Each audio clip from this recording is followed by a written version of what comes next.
किसी वस्तु की कीमत को मैं जीवन की मात्रा का नाम देना चाहूंगा जो उसके बदले में तत्काल या लंबे समय तक चुकाई जा सकती है।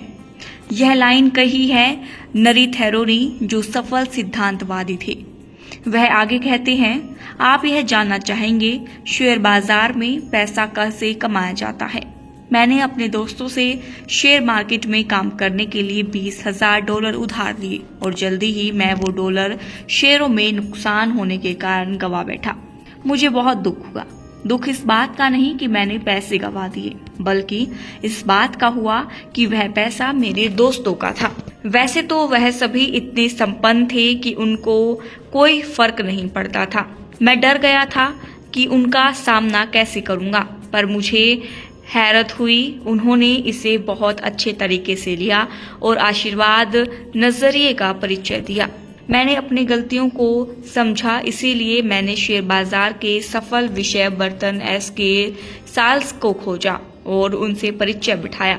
फिर उन्होंने मुझे एक ऐसा सिद्धांत बताया जो कि मेरे हिसाब से शेयर बाजार का सबसे महत्वपूर्ण सिद्धांत है। उन्होंने कहा, मैं हर शेयर खरीदते वक्त उस पर स्टॉप लॉस का ऑर्डर लगा देता हूँ।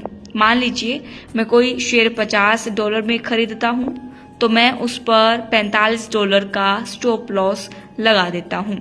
उसमें नुकसान होने के $5 से ज़्यादा नहीं हो सकता और शेयर की कीमत बढ़ती है तो मामूली रूप से $20-25 बढ़ जाती है। मैंने इस सिद्धांत को फौरन अमल में लाया और अच्छा पैसा कमाया। यह स्टॉप लॉस का फॉर्मूला मैंने शेयर मार्केट में ही नहीं बल्कि अपने जीवन पर भी लागू किया। मैंने आर्थिक समस्याओं के अलावा दूसरी समस्याओं पर भी स्टॉप लॉस लगाना शुरू कर दिया। मैंने हर तरह की परेशानियों और द्वेष पर स्टॉप लॉस के ऑर्डर लगाए। इसने जादू की तरह असर दिखाया। उदाहरण के तौर पर मैं ऐसे दोस्त के साथ लंच लेता था जो शायद ही कभी वक्त पर आता हो। पहले तो मैं आधे घंटे उसका इंतजार करता था। वह आता था। आखिरकार मैंने उसे बताया कि मैंने उसके इतना इंतजार किया और स्टॉप लॉस लगा दिया। मैंने उससे कहा, तुम्हारे इंतजार का मेरा स्टॉप लॉस पूरे 10 मिनट है।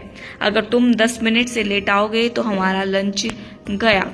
बाद में उठकर चल दूं। काश मैंने ऐसा बरसों पहले किया होता। जब हमें लगे कि चिंता की वजह से मेरा जीवन बर्बाद हो रहा है तो मैं अपने आप से कई सवाल पूछता हूँ। जिस चीज में मैं इतनी चिंता कर रहा हूँ वह मेरे जीवन में सचमुच कितनी महत्वपूर्ण है। मैं इस चिंता के किस बिंदु पर स्टॉप लॉस लगाऊं, उसके बाद उसे भूल जाऊं। मैं अपनी चाहत को ठीक ठाक कितनी कीमत से चाहूंगा। कहीं मैं पहले ही उसकी जरूरत से ज्यादा कीमत तो नहीं लगा रहा हूँ, या उसकी कीमत से ज्यादा मैंने दे दी है। अपने आप को चिंता मुक्त रखो तो जीवन जीने का अलग ही मजा आएगा। इसीलिए कहा है, चिंता छोड़ो, सुख से जियो।